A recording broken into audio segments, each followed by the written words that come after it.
ಎನ್ನುವಂತಹ ಧ್ಯೇಯೋದ್ದೇಶವನ್ನಿಟ್ಟುಕೊಂಡು ಸಾಂಸಾರಿಕವಾದ ಸುಖಭೋಗವನ್ನು ತ್ಯಜಿಸಿ ಘೋರವಾದ ಕಾರಣವನ್ನು ಆರಿಸಿ ದೃಷ್ಟಿಯನ್ನು ನಾಸಿಕಾಗ್ರದಲ್ಲಿ ಇರಿಸಿ ಆತ್ಮವನ್ನು ಪರಮಾತ್ಮನಲ್ಲಿ ಅನುಸಂಧಾನಗೊಳಿಸಿ ಪಾರಮಾರ್ಥಿಕವಾದದಲ್ಲೇ ಬಯಸಿ ಎಲೆಮನೆಯೊಂದನ್ನು ರಚಿಸಿ ತಪಸ್ಸನ್ನಾಚರಿಸ್ತಾ ಇದ್ದೇನೆ. ನಮ್ಮನ್ನು ನೋಡಿದವರೆಲ್ಲ ಹೇಳ್ತಾರೆ, ಏನು ಅವನಿಗೆ ಮಾನ ಮುಚ್ಚುವುದಕ್ಕೆ ಒಂದು ತುಂಡು ಬಟ್ಟೆ ಇಲ್ವ? ಬಟ್ಟೆ ಬೇಕಾದ ಯಾರಿಗೆ? ಮಾನವಂತರಿಗೆ. ನಾವು ಮಾನವಂತರ ದೇವರಾಣೆ ಅಲ್ಲ, ಮಾನಾತೀತರು. ಪಾರಮಾರ್ಥಿಕವಾದುದನ್ನು ಕಾಣುವುದಕ್ಕೆ ಹೊರಟ ನಮಗೆ ಲೌಕಿಕವಾದಂತಹ ಯಾವ ವ್ಯಾಮೋಹವೂ ಇಲ್ಲ. ಹಾಗಾದ್ರೆ ನಾವು ಬಟ್ಟೆ ಧರಿಸುವುದು ಯಾಕೆ? ನಮ್ಮನ್ನು ಕಾಣುವಂತಹ ನಿಮಗೆ ಯಾವ ವಿಕಾರತೆಗಳು ಬರಬಾರದು ಎನ್ನುವ ಕಾರಣಕ್ಕೆ ಆದರೂ ಅಣಕಿಸುವವರು ಅಣಕಿಸ್ತಾರೆ. ಮತ್ತೊಂದು ಮಾತು ಹೇಳಿ, ಬ್ರಹ್ಮದೇವನ ಸೃಷ್ಟಿಯಲ್ಲಿ ಅದೆಷ್ಟೋ ಲಕ್ಷ ಕೋಟಿ ಜೀವರಾಶಿಗಳು, ಅದರಲ್ಲಿ ಒಂದು ಮಾನವ ಜನ್ಮ. ಈ ದೇಹ ಪರರಿಗೆ ನಲುವುದಕ್ಕಾದರೂ ಅನುಕೂಲತೆಗಳನ್ನು ಕೊಡುತ್ತದೆ ಅಂತಾದರೆ ಬ್ರಹ್ಮದೇವನ ಸೃಷ್ಟಿಗೊಂದು ಸಾರ್ಥಕ್ಯ ಬಂತ ಇಲ್ಲೋ ಅಷ್ಟು ಸಾಕು. ಹಾಗಂತ ಜೀವಯೋಗ್ಯತೆ ಇಲ್ಲ ಅಂತ ಭಾವಿಸಬೇಡಿ. ಪ್ರಪಂಚದಲ್ಲಿ ನಡೆಯಬಹುದಾದಂತಹ ಎಲ್ಲಾ ಯಾಗ ಯಜನಾದಿಗಳಿಗೆ, ಉತ್ತಮವಾದ ಯಾಗ ಯಜನಾದಿಗಳಿಗೆ ಪ್ರಧಾನ ಹೋತ್ರನಾಗಿ ಈ ಮಹೋದಯನೇ ಹೋಗಬೇಕು ಎನ್ನುವ ಹಾಗೆ ಎಲ್ಲವರು ಬಯಸ್ತಾರೆ. ಹಾಗಂತ ಎಲ್ಲ ಕಾರ್ಯಕ್ರಮಕ್ಕೆ ಹೋಗಲಿಕ್ಕೆ ಆಗುವುದಿಲ್ಲ. ನಿನ್ನೆ ಕೂಡ ಕಾರ್ಯಕ್ರಮ ಇತ್ತು, ನಾಳೆಯೂ ಉಂಟು, ಇವತ್ತು ಇತ್ತು, ಹೋಗ್ಲಿಕ್ಕೆ ಆಗುದಿಲ್ಲ. ನಮಗೆ ಇಲ್ಲದೆ ಹೆಚ್ಚಾಗ್ತದೆ. ಆಯ್ತಾ? ಹಾಗೆ ಆರ್ಥಿಕವನ್ನೆಲ್ಲ ಪೂರೈಸಿ ಹೊರಗಡೆ ನಿಂತಿದ್ದ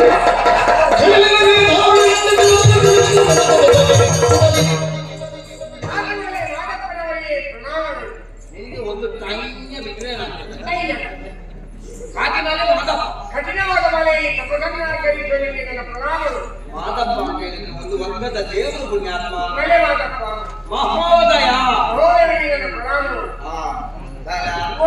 ಕುಮಾರ, ನಿನ್ನನ್ನು ಕಂಡ ನೆನಪೇ ನನಗಾಗೋದಿಲ್ಲ.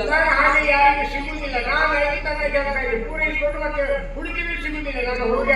ನಾನು ಕೂಡ ಹಾಗೆ ಯಾರಾದ್ರೂ ಕರ್ಕೊಂಡು ಹೋಗುವವರು ಸಿಕ್ಕಿದ್ರೆ ಮತ್ತೆ ಇಲ್ಲಿ ಸಿಗುವುದೇ ಇಲ್ಲ.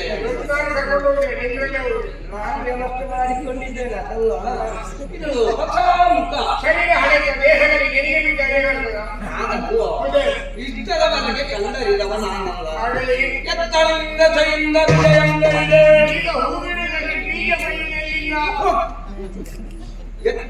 ಎತ್ತನಿಂದ ಐ ತಂದೆ ನೈ ತಂದಲ್ಲ ಐ ತಂದೆ ಕಾರ್ಯಕ್ಕೆ ಬಂದೆಯ, ಕಾರ್ಯಾರ್ಥಿಯಾಗಿ ಬಂದೆಯ.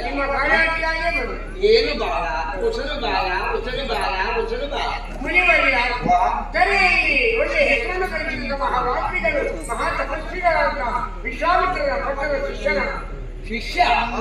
ನೀನು ಗುರುವರು. 2 ವರ್ಷ ಆಗಿರುತ್ತದೆ. ಅದು ಮಂದಿರ ಬುದ್ಧಿ ಆಗ್ತದ. ಪಟ್ಟದ ಶಿಕ್ಷಣ ಹೀಗಾಗಿ ಅಯೋಧ್ಯೆ ಸತ್ಯವಂತರು ಶಾಪಗ್ರಸ್ತರಾಗಿದ್ದರಿಂದ 99 ಯಾಗಗಳು ಮುಗಿದಿವೆ. ಇನ್ನು 100ನೇ ಯಾಗಕ್ಕೆ ಎಲ್ಲವೂ ತಯಾರಿ ನಡೀತದೆ. ಅವರ ಯಜಮಾನತ್ವದಲ್ಲಿ ನಮ್ಮ ಗುರುಗಳ ಪೌರಣಿಯಲ್ಲಿ ನಡೆಯುವ ಯಾಗಕ್ಕೆ ನಾವು ಸಕ್ರಿಯ ಮಟ್ಟದಲ್ಲಿ ಭಾಗವಹಿಸಬೇಕಾಗಿ ಕಳಕಳಿಯ ವಿನಂತಿ.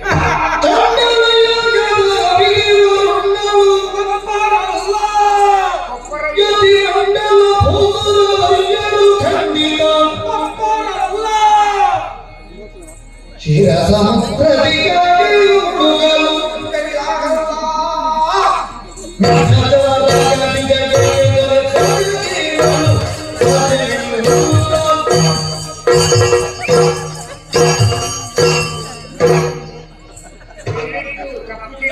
ಯಾಕೆ ವೈಶಾಖ ಮಾಸದಲ್ಲಿ ನೀರು ಹಾಕದೆ ಒಳಗೆ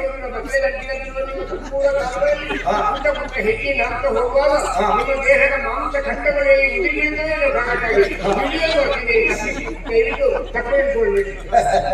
ಬಾಲ ಕುಮಾರ, ಆ ಮಾಂಸಖಂಡದ ಬಗ್ಗೆ ಅತಿಯಾದ ನಿರೀಕ್ಷೆ ಇಟ್ಟುಕೊಳ್ಬೇಡ. ಅದು ಬೀಳುವುದಿದ್ರೆ ಈಗಲ್ಲ, ಒಂದು 10 ವರ್ಷಕ್ಕಿಂತ ಹಿಂದೆ ಬೀಳಬೇಕಿತ್ತು. ಆಗಲೇ ಬೀಳಲಿಲ್ಲ, ಇನ್ನು ಬೀಳಲಿಕ್ಕಿಲ್ಲ.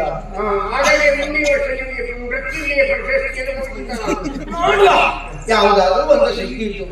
ಏನದು? ತನ್ನ ಅಸ್ತಿತ್ವವನ್ನು ಸಾಬೀತುಪಡಿಸ್ತಾ ಇದ್ದಾರೆ.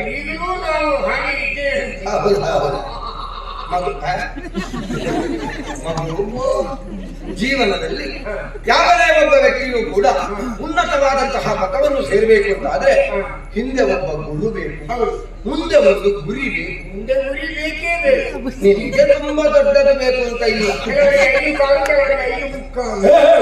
ಎಲ್ಲ ವಿಷಯ ಮಾತಾಡಿದ್ರು ಜಾಗ್ರತೆ. ಬೇರೆ ಈಗ ನಿನ್ನ ಗುರು ವಿಶ್ವಾಮಿತ್ರ. ಹೌದು, ವಿಶ್ವಾಮಿತ್ರನ ಗುರು ಯಾರು ಗೊತ್ತಿಲ್ಲ ಎನ್ನುವುದು ನನ್ನ ಪ್ರಶ್ನೆಗೆ ಉತ್ತರ ಅಲ್ಲವಲ್ಲ. ನಾನು ಕೇಳಿಲ್ಲವಲ್ಲ, ಕೇಳಿಲ್ಲ ಎನ್ನುವುದು ನನಗೆ ಉತ್ತರ ಆಗುವುದಿಲ್ಲವಲ್ಲ. ನನಗೆ ಅಗತ್ಯವೇ ಬೀಳಿಲ್ಲಲ್ಲ. ಅಗತ್ಯ ಬೀಳಿಲ್ಲ ಎನ್ನುವುದು ನನ್ನ ಪ್ರಶ್ನೆಗೆ ಉತ್ತರವೇ ಅಲ್ಲ. ನಮ್ಮ ಮನೆಯಲ್ಲಿ ಬೇಕಾದ ಅಸಲದ ವ್ಯವಸ್ಥೆ ಉಂಟು, ವಸಲದ ವ್ಯವಸ್ಥೆ ಉಂಟು, ಹಾ. ಬೇಕಾದ ವಿದ್ಯಾರ್ಥಿಗಳಿಗೆ ಬೇಕಾದ ವಿಷಯವೂ ಸಿಗ್ತದೆ. ಹಾ. ಹಾಗಾಗಿ ಅದೆಲ್ಲ ಇರುವಾಗ ನನಗೆ ಬೇರೆ ಅಧಿಕ ಪ್ರಸಂಗ ಯಾಕೆ ಸ್ವಾಮಿ?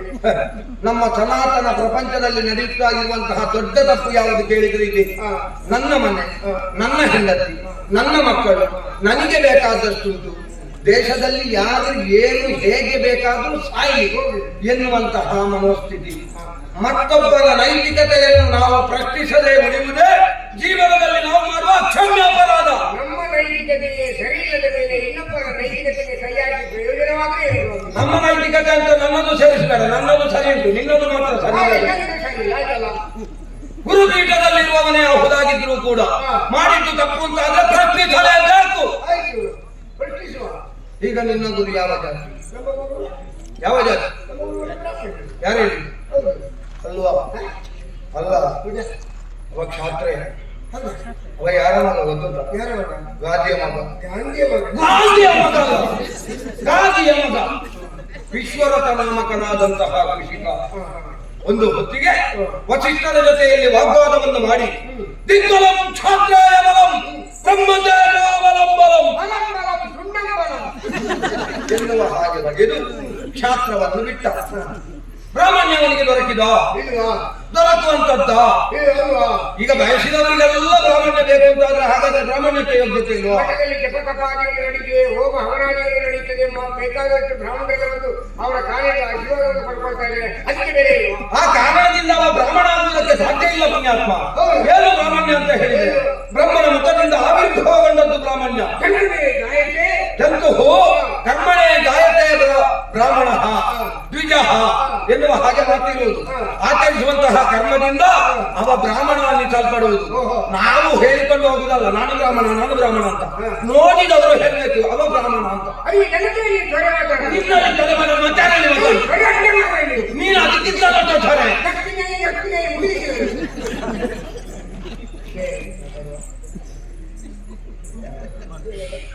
ಷಟ್ಕರ್ಮಗಳನ್ನು ಆಚರಿಸುವಂತಹ ಯೋಗ ಯೋಗ್ಯತೆ ಬ್ರಾಹ್ಮಣನಾದವನಿಗೆ ಬರ್ತದೆ. ಷಟ್ಕರ್ಮ ಯಾವುದಿಲ್ಲ. ಅದಕ್ಕೆ ಉಂಟು. ಈಗ ಬೇಕಾದ ಒಂದು ತಲೆ ಹೋಗುದಿಲ್ಲ, ಬೇಡಕ್ಕೆ ಎಷ್ಟು ಕೂಡ ಉಂಟು. ನೀವು ಮಾತಾಡ್ತಾ ಕೆಲವು ವಿಷಯಗಳು ಮರೆತು ಹೋಗುವುದನ್ನು ಸಂದರ್ಭದಲ್ಲಿ ನನಗೆ ಮರ್ತೋಗಿದೆ ಅಂತ ಯಾರಿದ್ದು ವಿಷಯ ಈ ಲೋಕದಲ್ಲಿ ಕೆಲವರೆಲ್ಲ ಇರ್ತಾರೆ. ಕೆಲವರಿಗೆ ಗೊತ್ತುಂಟು ಅನ್ನೋದು ಗೊತ್ತಿಲ್ಲ, ಕೆಲವರಿಗೆ ಗೊತ್ತಿಲ್ಲ ಅನ್ನೋದು ಗೊತ್ತುಂಟು. ಈ ಗೊತ್ತಿದ್ದನ್ನು ಗೊತ್ತಿಲ್ಲ ಅಂತಂದ್ರೆ, ಗೊತ್ತಿಲ್ಲದನ್ನು ಗೊತ್ತುಂಟು ಅಂತಂದ್ರೆ, ಗೊತ್ತಿಲ್ಲದ್ದು ಗೊತ್ತಾಗಲಿಲ್ಲ ಗೊತ್ತಾಯಿಲ್ಲ ಅಂತ ಹೇಳುವುದು ತುಂಬ ಬಂದಿದ್ದಾರೆ.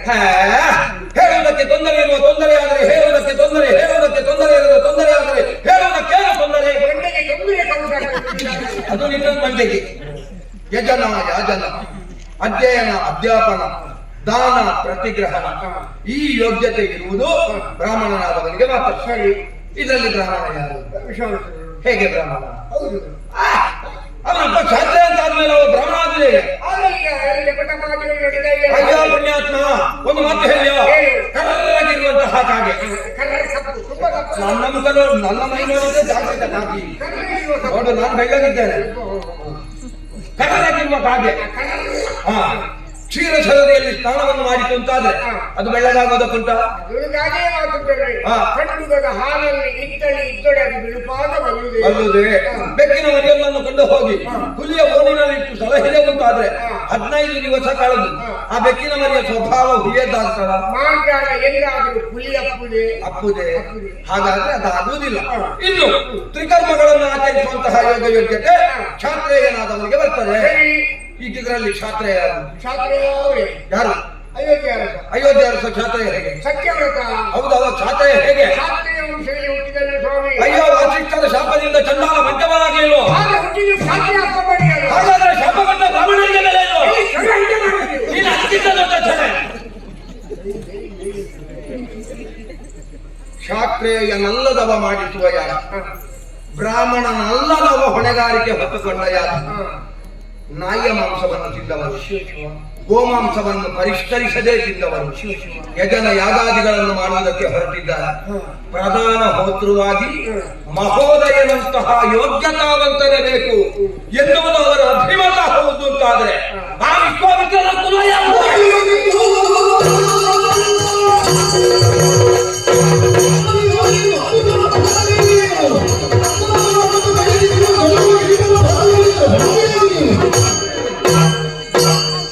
ಅಯ್ಯ ಮಾದಪ್ಪ, ಮಾದಪ್ಪ ನಿನ್ನಪ್ಪ. ಮಾದಪ್ಪ ಮಹೋದಯ ನನಗೆ ಬರಲಿಲ್ಲ. ಏನಿಲ್ಲದ ಮಾತನ್ನು ನಮ್ಮ ಗುರುಗಳ ಬಗ್ಗೆ ಮಾತ್ರ ಗೊತ್ತಿದೆ. ಎಂತದ ನಿನ್ನ ಗುರು? ಗುರುಗಳ ಕುಲದ ಬಗ್ಗೆ ಪ್ರಶ್ನೆ ಮಾಡ್ತಾ ಇದ್ದೀರಿ. ಹೌದು. ಕಾದುಕೊಂಡಿದ್ದೀರಿ. ಹೇಳು. ಕುಲವೆಂದು ಹೊಡೆದಾಡದಿರಿ. ಹಾ. ಕುಲ ಯಾವುದು ಸತ್ಯ ಸುಖವುಳ್ಳ ಜನರಿಗೆ ಹಾ. ಹೆಸರನ್ನು ಪುಟ್ಟಲು ಅದಕ್ಕೊಂದು ವಿಸರ್ಜನಾವನಿಗೆ ಅರ್ಪಿಸಲಿಲ್ಲವೇ? ಹಾ. ನಿಮ್ಮ ಕುಲದ ನೆಲೆಯನ್ನು ಬಲ್ಲಿರ. ನನ್ನ ಕುಲ ಎನ್ನುವುದು ಪ್ರಪಂಚದಲ್ಲಿ ಪ್ರಶ್ನಾತೀತ. ಈಗ ಪ್ರಶ್ನೆಯಾಗಿರುವುದು ನಿನ್ನ ಗುರುವಿನ ಕುಲ. ಗುರುಗಳು ಮನಸ್ಸು ಮಾಡಿರುವ ವ್ಯಕ್ತಿಯಲ್ಲಿ ಎಷ್ಟು ಎತ್ತರಕ್ಕೇರಿಸುವ ಸಾಮರ್ಥ್ಯ ಬರಬೇಕು. ಹಾ. ಅದೇ ಅವರ ಮನಸ್ಸಿಗೆ ನೋವಾದ ಎತ್ತರಕ್ಕೇರಿಯ ವ್ಯಕ್ತಿಗಳು ಸಾಮರ್ಥ್ಯದಲ್ಲಿ ಪ್ರಪಂಚಕ್ಕೆ ತಳ್ಳಬಲ್ಲ ಸಾಮರ್ಥ್ಯಗಳ ಗುರುಗಳು ಅವರ ಎದುರುಗಡೆ ಇರುವುದು. ನಾನು ಗೊತ್ತಾಗುತ್ತದೆ, ನನಗೆ ಅರ್ಥ ಆಗುತ್ತದೆ. ನೀ ಹೇಳುವುದೇನು? ನಿನ್ನ ಗುರುವಿಗೆ ಎಲ್ಲವರನ್ನು ಉದ್ಧರಿಸುವಂತಹ ಸಾಮರ್ಥ್ಯ ಉಂಟು ಅಂತಲ್ವಾ? ಹೌದು. ಇಷ್ಟು ವರ್ಷದಲ್ಲಿ ನಿನ್ನನ್ನು ಉದ್ದ ಮಾಡಲಿಕ್ಕೆ ಆಗಲಿಲ್ಲ. ಅವ ಈಗ ಉದ್ಧಾರ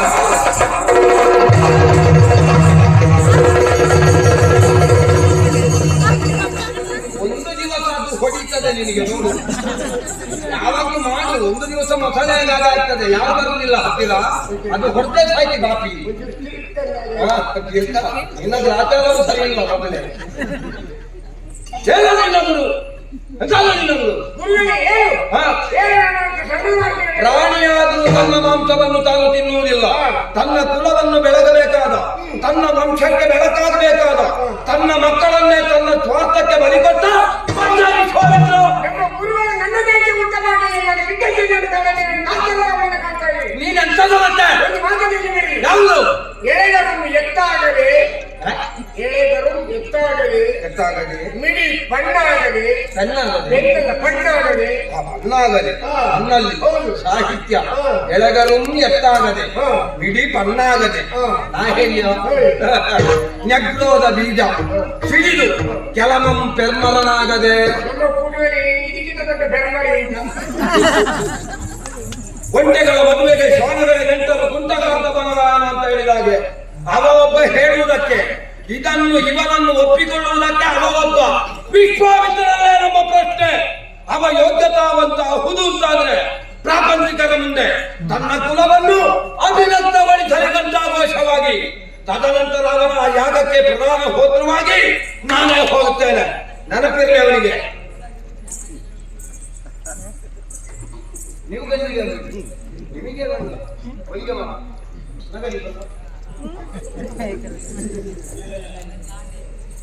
ನಗಿ ಸ್ವಲ್ಪ